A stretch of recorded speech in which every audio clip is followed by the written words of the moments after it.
राधे राधे दोस्तों। ओम गणेशाय नमो। जय शिव शंकर, जय माँ पार्वती, जय श्री हरि, जय माँ लक्ष्मी, जय हो तुलसी मैया। आज हम लोग जानेंगे कार्तिक माह 2023। जाने कब से हो रही है कार्तिक माह की शुरुआत, कैसे करेंगे तुलसी की पूजा, तो माँ लक्ष्मी करेंगी धन की वर्षा। आपको बताते हैं कि कार्तिक माह में कैसे तुलसी जी की पूजा की जाती है और पूजा के वक्त किन बातों का ध्यान रखना जरूरी होता है। कितनी माता बहनों नहीं जान पाती हैं कि तुलसी माता की पूजा करते वक्त किन बातों का ध्यान रखना चाहिए। पूजा तो सभी महिलाएं सभी लोग करते हैं, पर छोटी छोटी गलती की वजह से व्रत और पूजा पूर्ण नहीं होता है, सफल नहीं होता है। तो इसलिए गलती करने से पहले जान लें कि किन बातों की सावधानियां बरतनी है। तो आज हम इस वीडियो के माध्यम से आपको बताऊंगी, तो हमारे साथ अंत तक बने रहिएगा। चलिए जानते हैं, जल्द ही कार्तिक माह की शुरुआत होने वाली है। इस माह में तुलसी माँ की पूजा का खास महत्व है।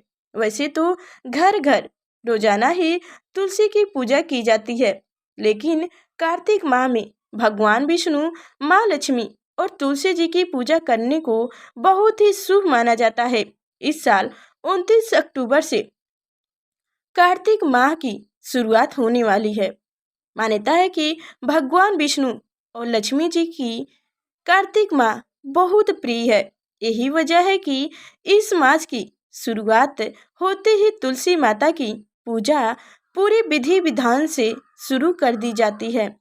तो आपको बताते हैं कि कार्तिक माह में कैसे तुलसी जी की पूजा की जाती है और पूजा के वक्त किन बातों का ध्यान जरूर रखना चाहिए। कार्तिक माह में कैसे करें तुलसी माता की पूजा, ध्यान से सुनिएगा। कार्तिक माह में तुलसी पूजा का विशेष महत्व है। इस मास में भगवान विष्णु जी और माँ लक्ष्मी और तुलसी जी की पूजा करना सबसे उत्तम माना गया है। तो अगर आप आर्थिक तंगी का सामना कर रहे हैं या फिर आर्थिक समस्या लगातार परेशान कर रही है, तो कार्तिक माह में तुलसी की पूजा करें। कहते हैं कि ऐसा करने से आपको आपके घर की परेशानियां से छुटकारा मिलेगा। और वही कार्तिक माह में तुलसी जी पर जल अर्पित करना बहुत ही शुभ माना गया है। इन दिनों में सुबह रोजाना उठकर स्नान करने के बाद तुलसी पर जल जरूर अर्पित करें। और कहा जाता है कि नहाना तो सुबह ही चाहिए, 6 बजे से और 5 बजे के बीच नहा लेना चाहिए। ये बहुत ही उत्तम नहाने का समय है। और ना हो सके तो 7 से 8 बजे के बीच आप जरूर नहा लीजिए। 8 बजे के बाद राक्षसी नहान स्नान कहा जाता है, इसलिए आप जितना हो सके उतना सुबह नहाकर और पूजा कीजिए और तुलसी माता को जल चढ़ाइए। कहते हैं कि कार्तिक माह में तुलसी जी पर जल चढ़ाने के बाद शाम के वक्त घी का दीपक जलाने की परंपरा है। मान्यता है कि ऐसा करने से भगवान विष्णु और माँ लक्ष्मी प्रसन्न होती हैं। इसी माह तुलसी जी और शालिग्राम का पूरे विधि विधान से विवाह कराया जाता है। और कहते हैं कि कार्तिक माह में रोज सुबह शाम तुलसी जी पर दिए जलाने से आर्थिक समस्या से छुटकारा मिलता है। दीपक जलाते वक्त इस बात का ध्यान रखें कि तुलसी पर दिया शाम 5 बजे से 7 बजे के बीच जलाए जाना चाहिए। इसके साथ ही तुलसी के गमले पर स्वास्तिक का चिन्ह जरूर बना लीजिए। कहा जाता है कि स्वास्थ्य के चिन्ह किसी भी शुभ काम करें तो उस लोटे पर, और कलश स्थापना करें तो उस लोटे पर और थाली में जरूर बना लेना चाहिए। बनाने से बहुत ही पूजा सफल होता है, पुण्य होता है। और वही तुलसी पर दीपक लगाते समय इस मंत्र का जप जरूर करें। शुभम करोतीत कल्याण आरोग्य धन संपदा शत्रु बुद्धि विनाश्य दीप ज्योति नमस्तुते। एक बार और हम मंत्र बोल दे रहे हैं। शुभम करोतीत कल्याण आरोग्य धन संपदा शत्रु बुद्धि विनाश्य दीप ज्योति नमस्तुते।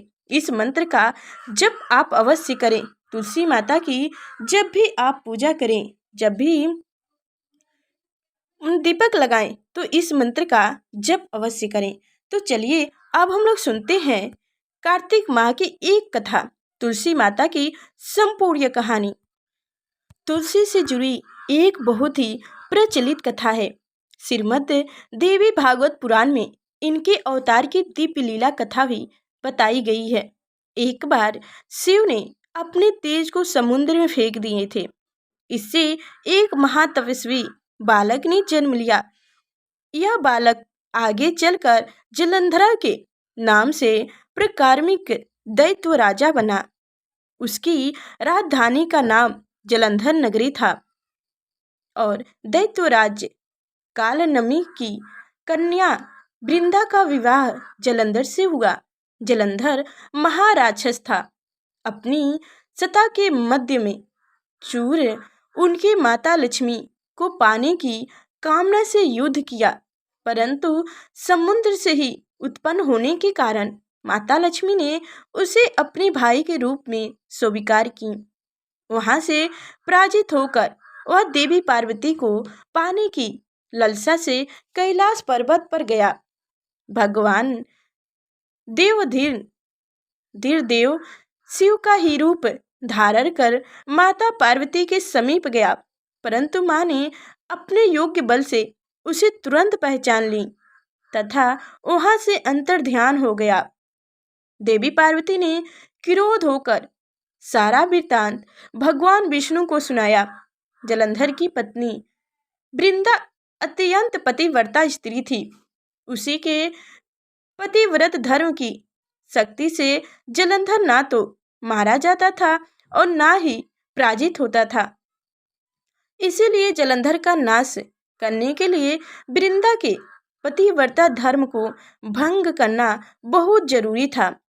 इसी कारण भगवान विष्णु ऋषि का वेश धारण कर वन में जा पहुँचे। वहाँ वृंदा अकेली भ्रमण कर रही थी। भगवान के साथ दो मायावी राक्षस भी थे, जिन्हें देखकर वृंदा भयभीत हो गई। ऋषि ने वृंदा के सामने पल में दोनों को भस्म कर दिए। उनकी शक्ति देखकर वृंदा ने कैलाश पर्वत पर महादेव के साथ युद्ध कर रहे अपने पति जलंधर के बारे में पूछा। ऋषि ने अपनी माया जाल से दो वानर प्रकट किए।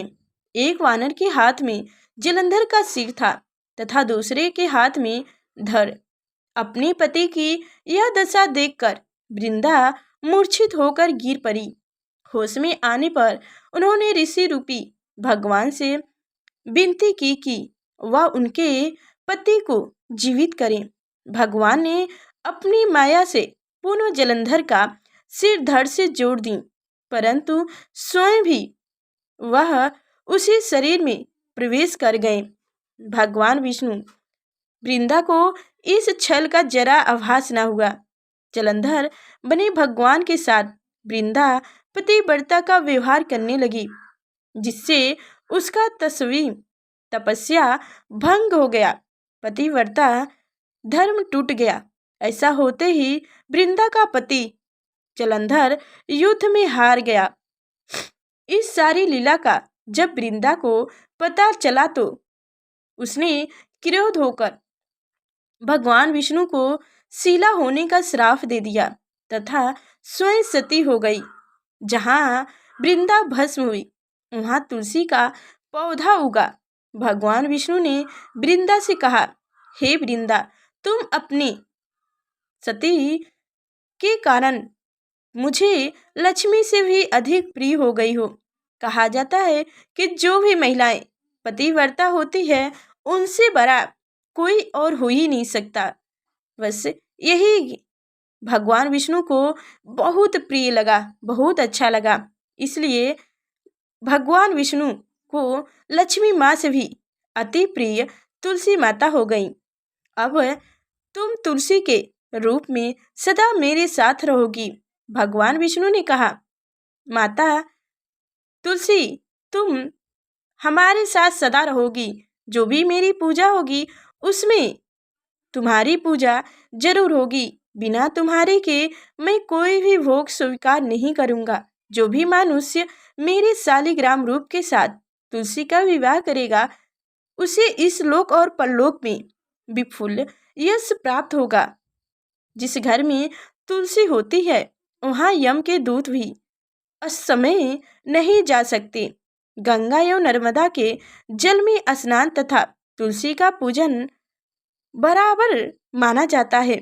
चाहे मनुष्य कितना भी पापी क्यों न हो, मृत्यु के समय उनके प्राण मंजरी रहित तुलसी और गंगा जल मुख में रखकर निगल जाता है। वह पापों से मुक्ति होकर बैकुंठ धाम को प्राप्त होता है। जो मनुष्य तुलसी एवं आंवलों की छाया में अपने पितरों का श्रद्धा करते हैं उनके पितृ मोक्ष को प्राप्त हो जाते हैं। जय हो तुलसी मैया।